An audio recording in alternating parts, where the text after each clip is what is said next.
Hirap na rin po ako sa trabaho ko. Dami kong ginagawa. Araw-araw naglalaba. Ay sinusuot. Ayan. Lalabahan ng kumot. Linis sa bahay. Linis sa buong kabahayan. Punas sa tiles. Sobra na po akong pagod. Wala man lang akong kasama. Mag-isa lang ako.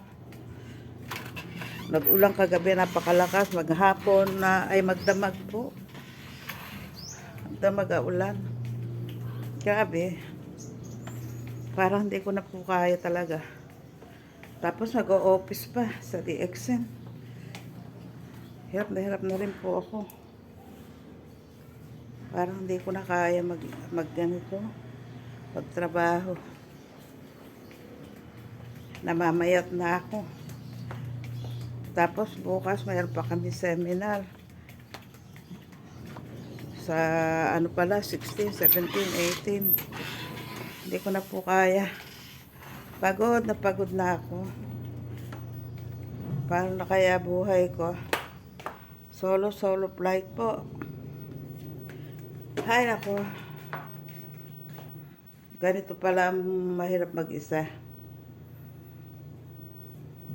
Sumusuko na rin po ako. Tapos ang dahil kong kagat ng langgam. Nagagalis na yung aking balat. Ayan o. Dami kong kagat.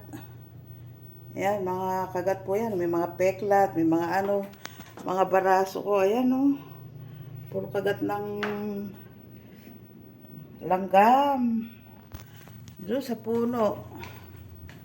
Hindi ko na po alam gagawin ko. Sobra na akong pagod.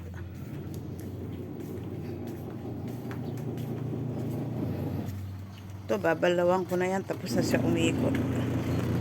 Ano? Konti na lang. Bibilad ko na. Nag-live po ako. Pagod po. Ay, nako. Diyos ko. Sana po ipatnubahin niyo ako. Bigyan ako ng lakas. Thank you for watching.